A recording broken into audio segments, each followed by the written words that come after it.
It's time now to take a look at stories making headlines on Nigerian newspapers. And I begin with the Nation newspaper. The major headline here says, I'll unbundle transmission to provide power, says Tinubu, restates commitment to double-digit GDP, promises consumer credit resolution, renewed anti-terror war. You find the details on the front page of the Nation newspaper. Move now to the First News newspaper, 2023. Non-Nigerians at war.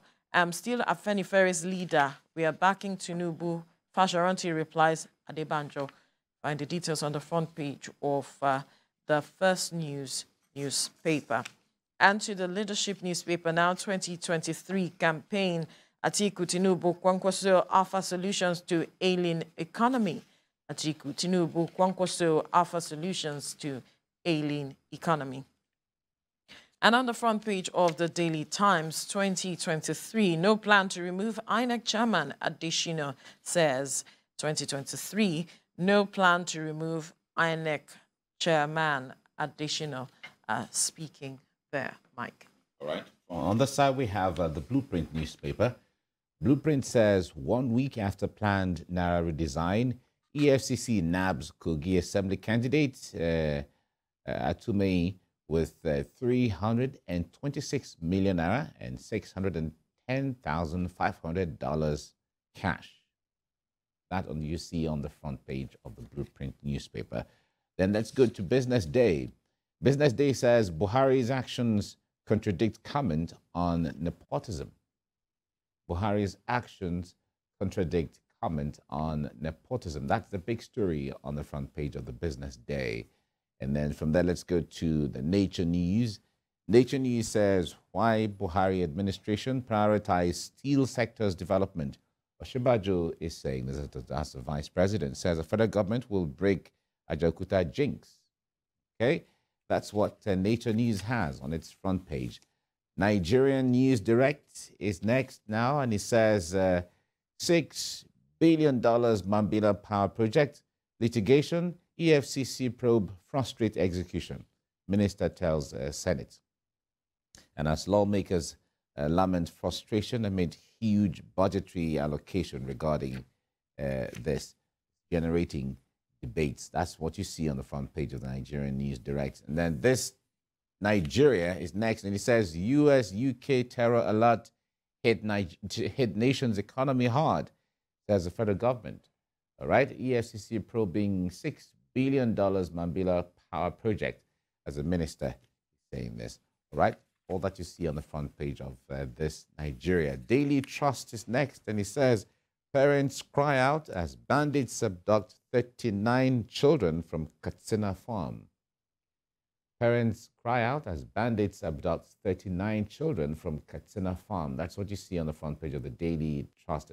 2 soldiers, 25 ISWAP fighters killed in gun duel in Borno.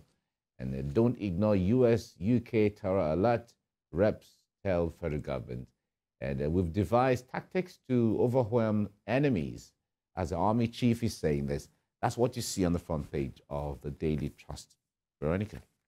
And we'll look at that story on the front page of the Daily Trust this morning, where parents are crying out as bandits abduct about 39 children from a Katsina farm. Just a background to this story. It is reported that the owner of the farm had paid a levy of 1 million naira. That's according to reports to these bandits after they had demanded a 3 million naira levy for him to be able to harvest his crops. And he was able to pay a down payment, make a down payment of 1 million naira, employed these persons to come to the farm to help him, harvest his crops. And then suddenly the bandits came and the adults were said to have been able to escape when they, opened fire. But some of these children could not escape. And that amongst these children, there are some young ladies who are part of them, who are of marriageable age, who are also part of these persons that were abducted by the bandits. And, they are crying for help, asking for government intervention with regards to that.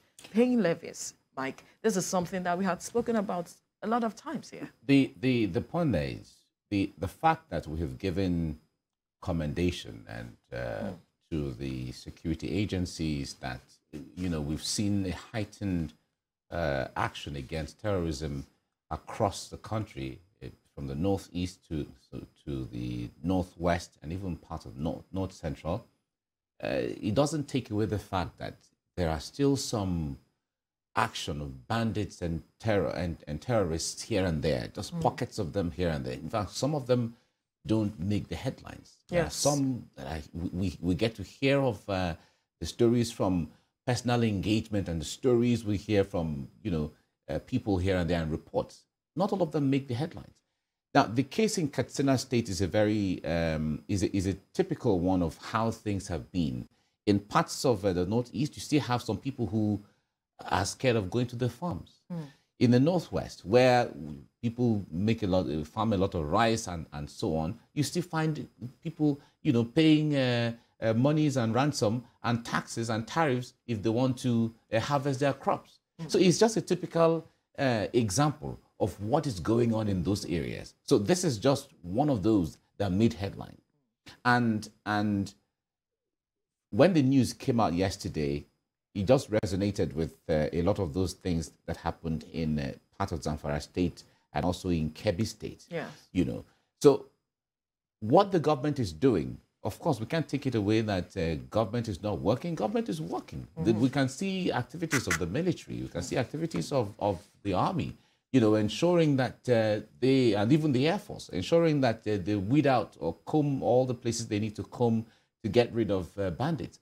But the point there is, the moment you hear one of these incidents, then it tells you that things are still as bad. And people are living in fear. That's it. In parts of Katsina State, after this happened and we made some few calls, a lot of people are living in fear. In fact, some people who were supposed to go to their own farms have decided, okay, you know what, we have to stay back home. So Yes. that's the situation right now. Unfortunately, and they are demanding such a huge Amount of money, exactly. Yeah, as ransom. And one will wonder, for persons who are peasant farmers, so to speak, who are just trying to eke a living out of all of this, how do they get this money? Yeah, it's such a dire situation. In the terror industry, if I have to put it that way, the person who becomes a victim is not usually the target. The person who becomes prey. It's not about the farmers. It's not about those persons. It is about sending message to someone out there who has the wherewithal to make the payments. Sometimes we've seen where governments have made or gone into negotiation on behalf of these people, and so on. And on the other hand, when people are abducted like this, in fact, you would even begin to say, a farmer, a peasant farmer, how did he even raise £1 million in the first place? So they believe if they're able to raise 500,000, 700,000, 1 million naira from 1, 2, 3 farmers, then they believe that the more farmers they get, the more monies they can get from a collection of all of them.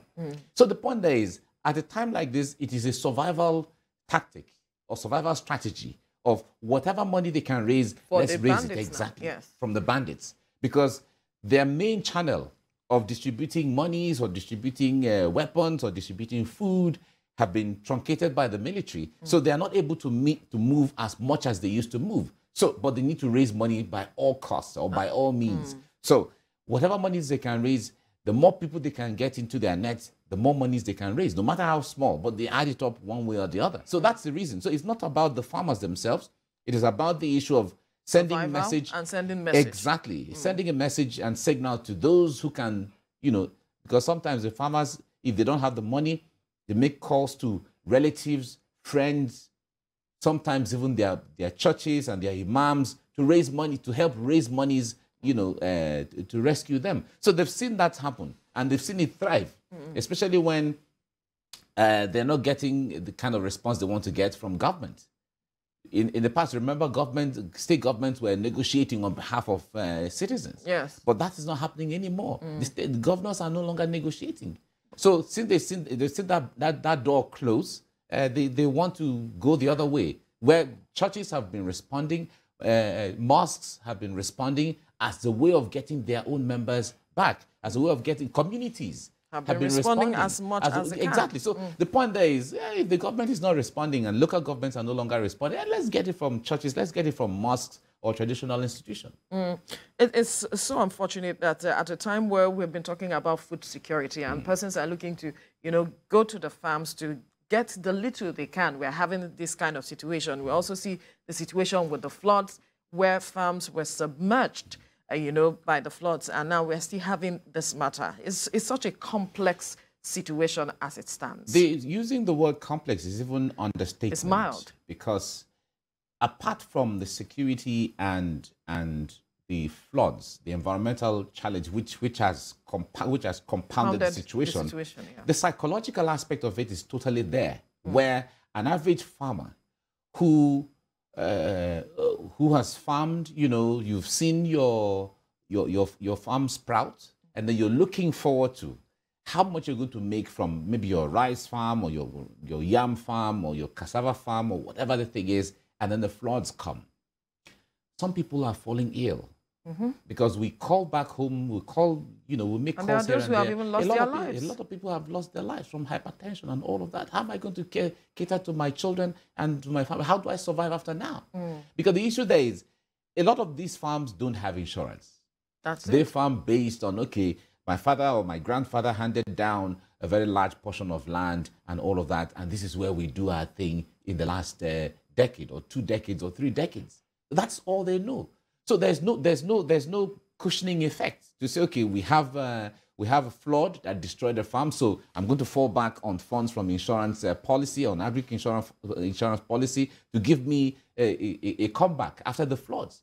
So a lot of people are falling sick. Some farmers are falling sick from this situation. So you have a situation like that. At the end of the day, it is Nigeria as a whole that suffers it, because we're talking of food inflation. And food security. And food security. So if we have that challenge, compounded challenge on our hands right now, then it tells you that the next 2-3 seasons of planting is going to be dangerous. Because a lot of them are afraid now to go back to the farms. Of course, That's what it is. Because there was also a recent event, even in Benue, where some persons were said to be going to the farm and they were attacked by, these terrorists. I mean, government has to also look at that. Although the president has come to talk about how this is taking a kind of complexity and a dimension that, all of this is beginning to take, and that the military should up their game and at addressing these matters.